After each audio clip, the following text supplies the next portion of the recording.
मुंबई में होंगी। तभी तूने दिल्ली का नाम लिया है। हाँ और क्या। गैर बैंकिंग वित्तीय कंपनी अच्छी बात है भैया, खोलो। उस्ताद हाँ। उस्ताद, मनी मन उसकी वो गैर बैंकिंग वित्तीय कंपनी खूब डिपॉजिट ले रही लोगों से। अच्छा हाँ। तो इसकी गैर बैंकिंग वित्तीय कंपनी कितना इंटरेस्ट देगी लोगों को?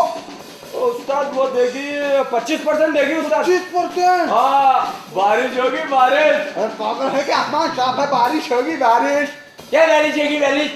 ये बारिश होगी क्या? तो पैसों की बारिश होगी। अच्छा हाँ, 25% इंटरेस्ट देगी तो पैसों की बारिश तो होगी। हाँ। लेकिन जमूरा क्या तुझे पता है हाँ पूछो उस्ताद। कि वही गैर बैंकिंग वित्तीय कंपनी जमा राशि ले सकती है जिसे रिजर्व बैंक की अनुमति हो? हाँ मुझे पता है। हाँ। और ये बात वो भैया भी जानते हैं, पर लोग नहीं जानते कि वही गैर बैंकिंग वित्तीय कंपनी जमा राशि ले सकती है जिसे भारतीय रिजर्व बैंक की अनुमति हो। जानिए जनाब जानिए, ये जमूरा क्या कह रहा है। निवेश तो करिए, लेकिन निवेश करने से पहले कंपनी की अच्छी तरीके से जांच पड़ताल कर लेना जरूरी है।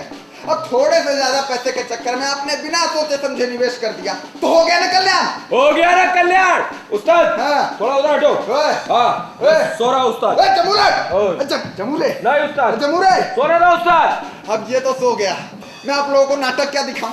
चलिए मैं भी सो जाता हूँ।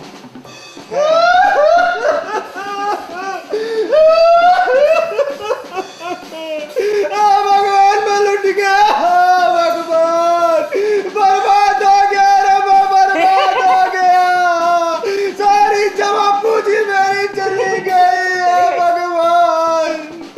अरे वो कंपनी ने 25% ब्याज देने का वादा किया था और भाग गई। कहाँ गई कंपनी? कहाँ गए मेरे पैसे? अब कैसे बच्चों को पढ़ाऊंगा? कहाँ से बच्चों का घर बताऊंगा? अरे सोने दो, मैं तो बर्बाद हो गया। कहाँ जाऊं? क्या करूं? आओ, मेरा सुंदर सपना टूट गया, मैं क्या करूं? ओए मेरा सुंदर। चुप कर, चल बैठ यहाँ। भाइयों और बहनों, ये दो लड़के परेशान हैं। मैंने बहुत दुनिया देखी है। सुख के सब साथी, दुख में न कोई। अरे दुख, ये दुख तो खुद का बुलाया हुआ है। अब थोड़े से ज्यादा पैसे के चक्कर में इन्होंने बिना सोचे समझे निवेश कर दिया तो हो गया ना इनका नुकसान। निवेश करिए, लेकिन निवेश करने से पहले कंपनी की अच्छी तरीके से जांच पड़ताल कर लीजिए, उसके बाद ही निवेश करिए। और हाँ, कोई भी कंपनी आपको 12.5% से ज्यादा ब्याज नहीं दे सकती। एक बात और, जिस प्रकार बैंकों में जमा की गई राशियों का 1 लाख रुपए तक बीमा होता है, वैसा अन्य किसी गैर बैंकिंग वित्तीय कंपनी में नहीं होता। उस्ताद क्या भाषण दे रहा है भाई तू? अच्छा तो चल खड़े हो जा। नहीं हो रहा। खड़े हो जाओ। हो गया उस्ताद, हो गया हो गया। चल बैठ जा। हाँ बैठ गया उस्ताद। और बता दे लोगों को कि कोई नहीं देता मुनाफा बाजार भाव से ज्यादा। सोने दोगे? हाँ। हाँ भैया उस्ताद सही कह रहे हैं, कोई नहीं देता मुनाफा बाजार भाव से ज्यादा। जमूरे, हाँ। लोगों को अक्ल की बातें बता। सोने से पहले या सोने के बाद? चुर्र। ये क्या बे? ये क्या? मेरा उस्ताद अंधा हो गया। और मैं क्या बंधा होगा? मुझे सब कुछ साफ साफ दिखाई देता है। लेकिन अभी तुमको ये नारियल तो दिखाई नहीं दिया ये वाला। अरे मेरा पूछने का मतलब यही है कि ये नारियल किस लिए लाया तू? तो फिर करेक्ट समय पर करेक्ट प्रश्न पूछना सीख लो उस्ताद। हाँ अच्छा, बात आई समझ में? अरे समझ में आ गई मेरे बाप, लेकिन ये तो बता कि नारियल किस लिए लाया? ये हाँ। बहुत छोटी सी बात है। हाँ। देखो जब लोग नारियल खरीदते हैं हाँ। तो उसे बजा बजा कर देखते हैं, लेकिन निवेश करने से पहले कोई जानकारी नहीं लेते और ये सोचते हैं कि उनके घर आंगन में पैसों का पेड़ लग जाएगा और अपने जीवन भर की पूंजी ऐसे लालच में लगा देते हैं। अरे वाह रे जमूरे, ये जमूरा सच कह रहा है। अब किसी भी कंपनी में निवेश करने से पहले क्या आप इतना भी नहीं सोचोगे कि आपका निवेश सुरक्षित है या नहीं? तो भैया क्या हमारे पैसों की जवाबदारी भारतीय रिजर्व बैंक की नहीं है? हाँ। नहीं भैया, इसीलिए तो भारतीय रिजर्व बैंक आपको बार बार आगाह करता है कि निवेश तो करिए, लेकिन निवेश करने से पहले कंपनी की अच्छी तरीके से जांच पड़ताल कर लीजिए, उसके बाद ही निवेश करिए। और हाँ, अगर कोई कंपनी आपको 20 से 25% मुनाफा देने का वादा करती है तो आपके पैसों का जोखिम वाले कार्यों में उपयोग करेगी, इससे आपका निवेश भी सुरक्षित नहीं रहता। तो भैया हम कहाँ जाएं? क्या करें? जमूरे, खड़े हो जा और बता दे लोगों को। हाँ सोने दोगे? हाँ बता दे। तो भैया भारतीय रिजर्व बैंक से पंजीकृत गैर बैंकिंग वित्तीय कंपनी की शिकायत आप भारतीय रिजर्व बैंक के क्षेत्रीय कार्यालय में कर सकते हैं या शिकायत दर्ज करा सकते हैं पुलिस के वित्तीय अपराध शाखा में।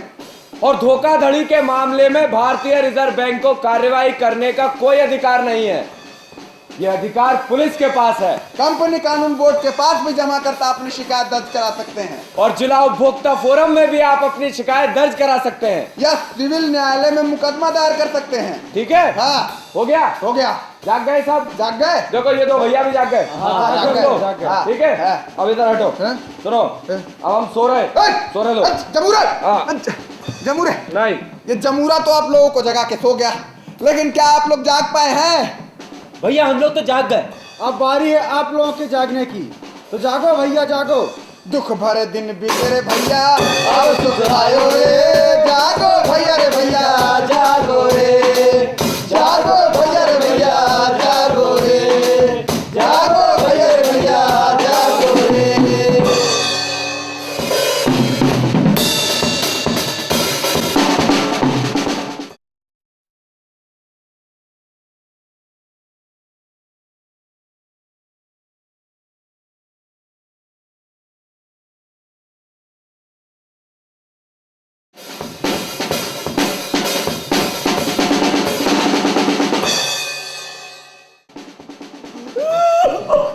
चाचा किनारे।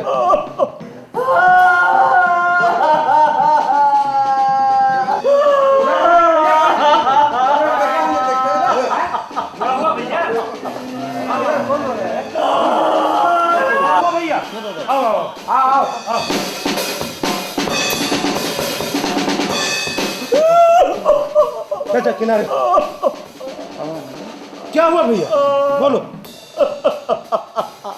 पूछो ना पूछो। अरे क्या हुआ भैया? क्या हुआ भैया? अरे भैया सुनो तो। मैं पूछता हूँ भैया क्या बात है, कुछ तो बताओ, समस्या तो समझाओ, तभी तो समाधान करेंगे उसका। अरे चलो यार फालतू आदमी। चलो रुको बताओ। छोड़ के मत जाओ, छोड़ के मत। बोलो क्या हुआ। कैसे बताओ? तो बताओ। अरे यार सियार जैसा हुआ करता रहेगा, कुछ बोलेगा भी। चलो यार फालतू आदमी। नहीं अब बताऊंगा। हाँ बताओ। बताऊंगा मेरी तुम्हारी कहानी, सबको सुनाऊंगा। मैं भैया लुट गया, मैं बर्बाद हो गया। क्यों? क्या किया? गलत एसएमएस के चक्कर में बर्बाद हो गया। अच्छा। लालच के चक्कर में बर्बाद हो गया भैया। मेरा सब कुछ लुट गया, मेरी जमीन बिक गई, मेरा घर बिक गया, मेरी बीवी के गहरे जवाहरात सब बिक गए। ये जुआरी है, जुआरी।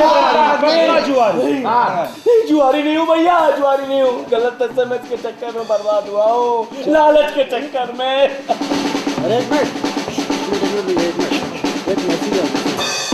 अभी ये क्या तुझे तो 5 लाख पाउंड की लॉटरी लगी है। 5 लाख पाउंड। और देख तो इसके लिए तुझे सिर्फ 10,000 रुपए देने होंगे। बस मैं तो माला हमको भी देना पैसे, हमको पकड़ा गया क्या? क्यों? अरे जैसा ये एसएमएस तुझे आया है ऐसा मुझे भी आया था, इसी चक्कर में बर्बाद हुआ हूं मैं। सुनो भाइयों, ऐसा एसएमएस मुझे भी मिला था। सुनो भाई साहब सुनो, 2 करोड़ के लिए मुझे सिर्फ 10,000 रुपए की फीस भरनी थी। फिर क्या किया भैया? फिर क्या भिजवाए उनके पते पे 10,000 रुपए। फिर क्या हुआ भैया? फिर उनकी डिमांड बढ़ी, हमने 15,000 पहुंचाए। अरे फिर क्या हुआ?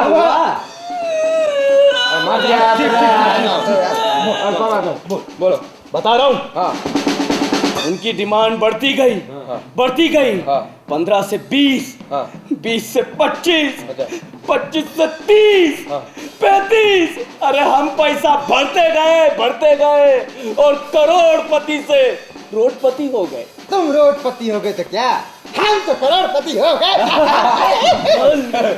ये लो, एक नाच रहा है तो दूसरा रो रहा है, लेकिन भाइयों और बहनों, ये नाचने वाला कल रोएगा। आप लोग मुझे बताइए, क्या कोई लगातार आपको एसएमएस भेज रहा है कि आपको बड़ी रकम मिलने वाली है? क्या कोई लगातार आपसे कह रहा है कि आपको विदेशी मुद्रा में ढेर सारे पैसे मिलने वाले हैं? भाइयों और बहनों, क्या ऐसा सच हो सकता है कि कोई बिना वजह हमें पैसे दे दे? और क्यों दे? जानिए ऐसे गलत काम करने वालों के तरीके। भारत सरकार तथा भारतीय रिजर्व बैंक या अन्य किसी प्रतिष्ठित बैंक या संस्था जैसी दिखने वाली ईमेल या मैसेज लोगों को भेजी जाती है। लोग उस नाम से भ्रमित होते हैं। उस मेल में किसी व्यक्ति के नाम से किसी खाते में पैसे जमा करने को कहा जाता है, जो आपके जमा करने के तुरंत बाद बैंक के खाते से निकाल लिए जाता है। और हाँ, विदेशी मुद्रा में मिलने वाली लॉटरी के लिए कुछ एसएमएस भेजे जाते हैं। उसके लिए कुछ फीस मांगी जाती है, जो आपके जमा करने के तुरंत बाद बैंकों से निकाल लिए जाते हैं। तो भैया सावधान।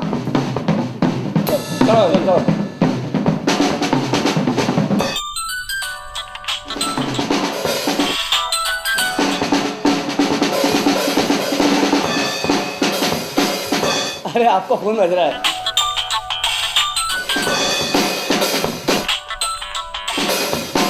हेलो, नहीं जी, आप कौन बोल रहे हैं साहब? अरे नहीं, आपने फोन लगाया ना, तो आप पहले अपना परिचय दो, मैं अपना नाम क्यों बता दूं? नहीं नहीं नहीं, खाता नंबर दे दूं, नाम भी बता दूं? अरे साहब, कौन है आप? क्या भारतीय रिजर्व बैंक? भैया भैया एक मिनट होल्ड करना, भैया भैया एक मिनट। अरे भाई साहब, अरे भाई साहब, अरे सुनो, इधर इधर। अरे भारतीय रिजर्व बैंक से कॉल है, मुझसे मेरा खाता नंबर और नाम पूछ रहे हैं। अरे दे दूं क्या? अरे यार, भारतीय रिजर्व बैंक से फोन है, गलत थोड़ी होगा। क्या हर्ज है जानकारी देने में? दे दो जानकारी। सावधान भैया सावधान। भारतीय रिजर्व बैंक कभी भी आपसे खाते की जानकारी नहीं मांगता। आपका खाता नंबर या पासवर्ड ना तो भारतीय रिजर्व बैंक आपसे पूछेगा, ना ही अन्य कोई बैंक। भैया, कल हमको भारतीय रिजर्व बैंक से मेल आया था। क्या बात है? उसमें वो मुझसे कहते हैं कि अगर मैं अपना खाता भारतीय रिजर्व बैंक में खुलवा लूं तो मैं उनका प्रिय ग्राहक बन जाऊंगा। चुप। भारतीय रिजर्व बैंक कभी भी किसी का खाता नहीं खोलता। भारतीय रिजर्व बैंक कभी भी किसी का खाता नहीं खोलता। अगर आपको इस तरह के एसएमएस आए तो कितने भी ऑफिशियल लगे इग्नोर करें, या आप इसकी शिकायत पुलिस के साइबर क्राइम ब्रांच में भी करा सकते हैं। तो सुन लो भैया, सुन लो, रिजर्व बैंक ना तो भेजता है कोई मेल या एसएमएस, ना ही मांगता है कभी आपके खाते की जानकारी। गलत ईमेल और एसएमएस के लुभावने संदेश है, बच के रहना रे बाबा, बच के रहना रे। जरा सोचिए, दिमाग लड़ाइए, कोई क्यों आपको बिना वजह इतना सारा पैसा देगा और किस लिए? इसीलिए अपनी मेहनत से कमाए हुए धन की आप खुद करें सुरक्षा और ना होने देना इसे बर्बाद। क्या? ना होने देना इसे बर्बाद। और इसके बारे में ज्यादा से ज्यादा जानकारी अगर आपको चाहिए तो आप भारतीय रिजर्व बैंक की वेबसाइट पर सर्च कर सकते हैं, जो है www.rbi.org.in। आप सभी का बहुत बहुत धन्यवाद।